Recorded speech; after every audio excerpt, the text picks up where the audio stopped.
Um dos momentos mais inusitados que tivemos nesse carnaval de 2026 foi quando a influenciadora Virgínia Fonseca, que estava desfilando pela Grande Rio, teve seu tapa-sexo descolado. E por isso, eu pergunto para você, você sabe por que esse objeto agora é usado?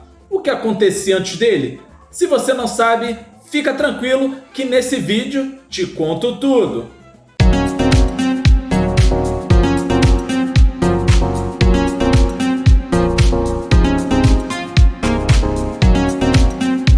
Bom galera, e aí, você tá curtindo esse finalzinho de carnaval? Torce por alguma escola de samba, seja no Rio, em São Paulo ou qualquer outro estado do Brasil? Deixa aí embaixo nos comentários sua escola do coração. E antes de falar dos dias atuais e da história mais quente aí do carnaval, a gente precisa voltar um pouquinho no tempo. Como por exemplo, até os anos 60, as passistas das escolas de samba usavam ali basicamente vestidos com babados, bordados, bem discretos, parecendo até mesmo os vestidos que a Carmen Miranda usava ali na década de 40. Aí quando chegou os anos 70, tivemos a liberação feminina.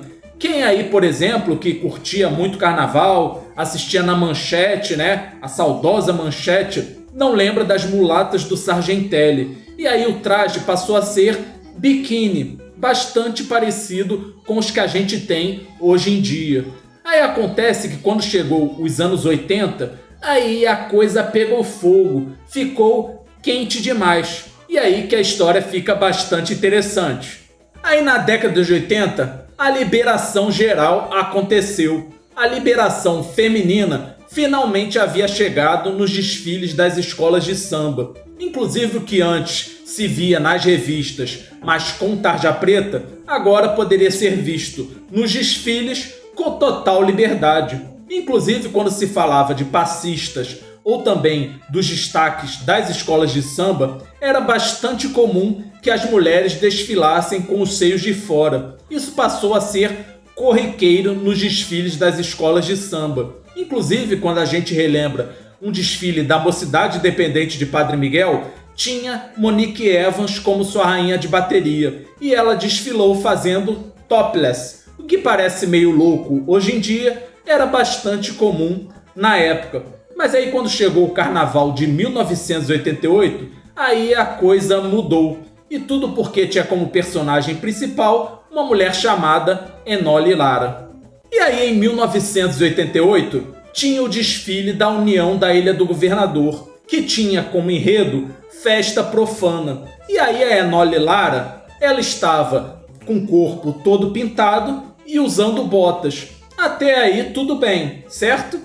Errado, pois ela estava totalmente nua, completamente pelada e usando apenas um véu com um adereço. E lógico, isso teve uma grande repercussão. Afinal, houve aí muito sucesso para ela, isso foi bastante comentado à época, e também houve uma gritaria geral. Não à toa, a Liga Independente das Escolas de Samba acabou proibindo, desde 1990, a chamada genitália desnuda.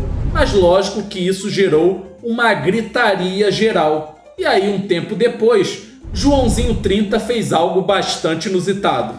E aí, lógico, houve uma gritaria geral. Aí o Joãozinho 30, que à época era carnavalesco da Beija-Flor, em um desfile de 1990, teve uma ideia aí bastante inteligente. Ele fez um enredo Todo Mundo Nasceu Nu. E aí em um dos carros alegóricos vinha o ator Jorge Lafond, que só tinha ali uma espécie de adereço cobrindo sua genitália. Mas lógico, ainda dava para ver o material. E aí o que a Liga Independente das Escolas de Samba fez? Proibiu a genitália desnuda ou então decorada. E justamente na década de 90 foi inventado o tapa-sexo. Foi uma maneira que os carnavalescos encontraram para deixarem as musas mais à vontade, quase totalmente nuas, mas não completamente nuas. E aí aconteceram algumas coisas inusitadas, como por exemplo, em 1992, tivemos, por exemplo, na Imperatriz Leopoldinense, a modelo Melissa Benson, que desfilou praticamente nua embaixo de uma cascata, mas ela usava o tal acessório. Já a Beija-Flor, nesse mesmo ano, acabou perdendo pontos e também custou a demissão do carnavalesco Joãozinho 30. Tudo porque o tapa-sexo foi mal colocado na modelo Torres Bandeira, e isso acabou custando pontos à escola. Já em 2008, tivemos na São Clemente a modelo Viviane Castro, que também usou o tapa-sexo muito pequeno e com a cor da pele, e quase ali parecia que estava enganando os jurados. Não à toa, a escola acabou perdendo meio ponto nessa época. E aí, esse acessório, ele pode ter um encaixe ou ser colado na pele, parecendo um emplastro.